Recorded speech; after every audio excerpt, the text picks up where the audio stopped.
وزكريا إذ نادى ربه رب لا تذرني فردا وأنت خير الوارثين فاستجبنا له ووهبنا له يحيى وأصلحنا له زوجه إنهم كانوا يسارعون في الخيرات. Tasavvur qiling, siz uxlayapsiz. Birdaniga qulog'ingizga shu ovoz eshitildi. Ana Rasululloh!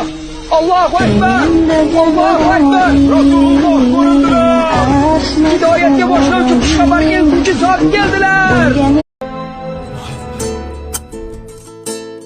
Siz tug'ilgan oqshomlari oy to'lib nur sochar edi. Alloh sizga musulmonlar, sizga qalbini ochar edi. Shariatdan so'z olsangiz munofiqlar qochar edi. Siz olisdan, bizdan yiroq, sog'indik-ku Rasululloh.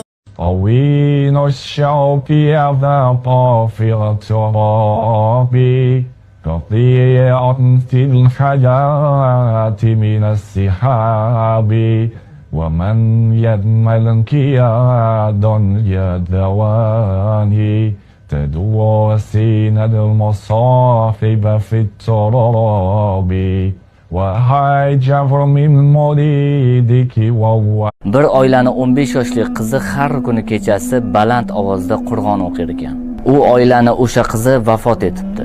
Ertasiga o'sha qizni xonasidan yig'i ovozi eshitilibdi.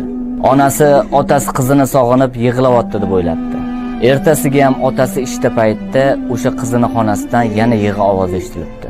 Tezda domla olib kelishibdi. Domla shu xonadan har kuni kechasi yig'i ovozi eshitilyapti deb aytishibdi. Keyin domla Xudo o'zi va'da qilgan so'nggi payg'ambarini yer yuziga yuborganda, u zot hamma odamlarni jaholatdan ham, qashshoqlikdan ham, zolimlardan ham qutqaradi. Uning ismi nima? Uning ismi bir necha yildirki, qiyin ahvolga tushganingda senga halovat bag'ishlaydi. U kim? Qachon keladi? U barcha payg'ambarlarning eng oxirgisidir. Uning ismi esa Muhammad bo'ladi.